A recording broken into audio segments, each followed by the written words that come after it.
Even though 2023 has delivered a litany of stellar games that we're going to be talking about for years to come, it's also had an oddly high number of releases that have attracted attention for all the wrong reasons. From Redfall to Lord of the Rings Gollum to more recently Skull Island Rise of Kong, there have been quite a few notable contenders for the ignominious Worst Game of 2023 crown. Games that have not only failed, but failed so spectacularly that the masses have been forced to sit up and take notice.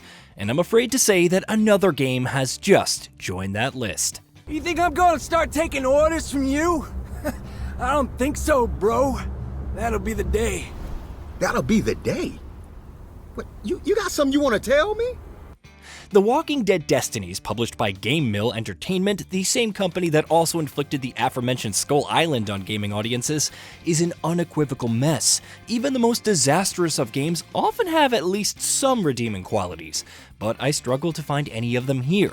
On a conceptual level, Destinies has an intriguing premise, but it fails in executing even its most fundamental and basic ideas so spectacularly. It almost doesn't feel like it's worth it to talk about how it fumbles the relatively more ambitious ones. Lori, it's Shane.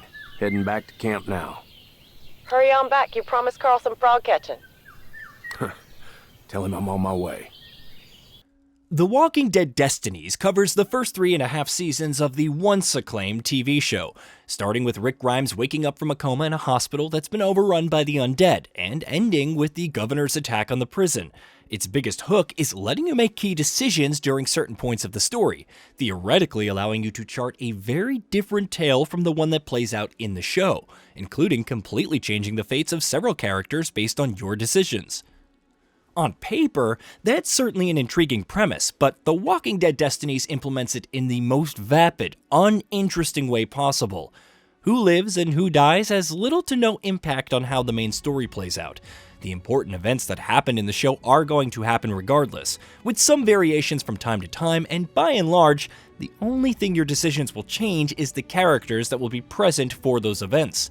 Even calling what the game does with its central hook the bare minimum would be a charitable description. It doesn't help that in virtually every aspect of the storytelling department, The Walking Dead Destinies keeps falling flat on its face. The vast majority of cutscenes are little more than series of still images with voiceovers, and somehow, even they manage to be horribly awkward and stilted. The voice acting does the game no favors either, with every single character managing to sound embarrassingly awful so consistently that it would almost be impressive if it weren't so painful to listen to. Meanwhile, across its brief runtime, the game also rushes through the story way too quickly, often cutting out crucial sequences or entire characters who, in the show, were very much part of the main cast. Even for the most dedicated Walking Dead fans, there's little of value to be found here. Broadcasting on emergency channel. We'll be approaching Atlanta on Highway 85. If anyone can read me, please respond. Where the moment-to-moment combat action is concerned, The Walking Dead Destinies blends stealth and combat in linear missions. Though both these aspects are incredibly bare bones. Where stealth is concerned, bugs frequently mar the experience, from enemies being able to see you when they shouldn't, or not being able to see you when they should, to prompts for stealth kills often only appearing at oddly specific angles. Even when things do work as intended, it's incredibly easy to cheese enemies and lure them towards you one by one from a distance, thanks to which a feeling of repetition quickly sets in.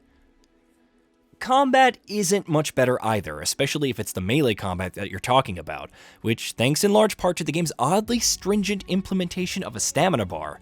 Even on the default difficulty, taking out a single enemy can fully deplete your stamina, which means that you're forced to distance yourself from your foes and wait a couple of seconds while your stamina recovers before you can move in for the next kill. Rather than allowing you to plow through enemies with different melee weapons, the game forces you to step back after virtually every kill, which, as you might imagine, quickly becomes frustrating. Admittedly, things are a little better where the shooting mechanics are concerned, but the most that can be said about them is that they're not completely broken and work the way you would expect from any game that has third-person shooting. But even the tiniest of potential victories isn't allowed to be a mini saving grace, because every single combat encounter in The Walking Dead Destinies feels like an absolute chore. For the most part, the game's idea of difficulty is to blame for that, because anytime it wants to ramp up the challenge, it does so in the cheapest way possible, and just chucks a truckload of enemies at you, which only serves to highlight the game's moment-to-moment mechanical issues that much more. Even in a much better game, that sort of difficulty can be frustrating, but here, it almost feels like excessive punishment for a crime you didn't commit. Simple movement feels awkward and sluggish, not just because the controls are as clunky as they are, but also because of smaller issues that add up to cause frequent frustration, like coming to an abrupt dead stop while running away from a horde of walkers because you touched the geometry of a small object. By throwing a bunch of enemies at you in the name of challenge, the only thing The Walking Dead Destinies does is blast a bright spotlight on those core issues.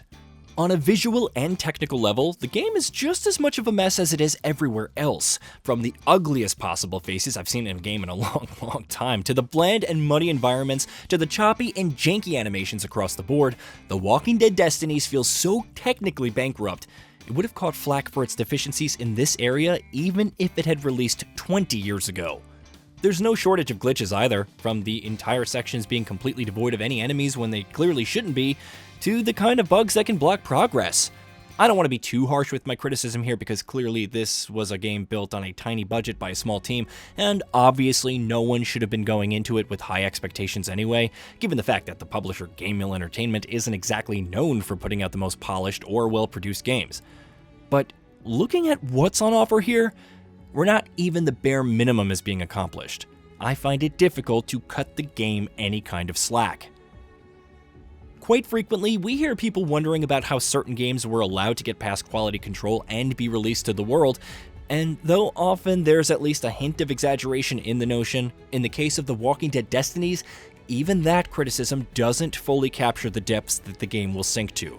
Somehow, with all of the game's many issues, Game Mill Entertainment has the audacity to price it at $50, which should tell you all you need to know about how much the publisher was concerned with delivering a product that was actually fun in even the most superficial way possible. Hey, did you know that we at GamingBolt upload new videos every day? Stick around, drop a like, subscribe, and hit that bell, and let us know what kind of content you'd like to see in the future with a comment below.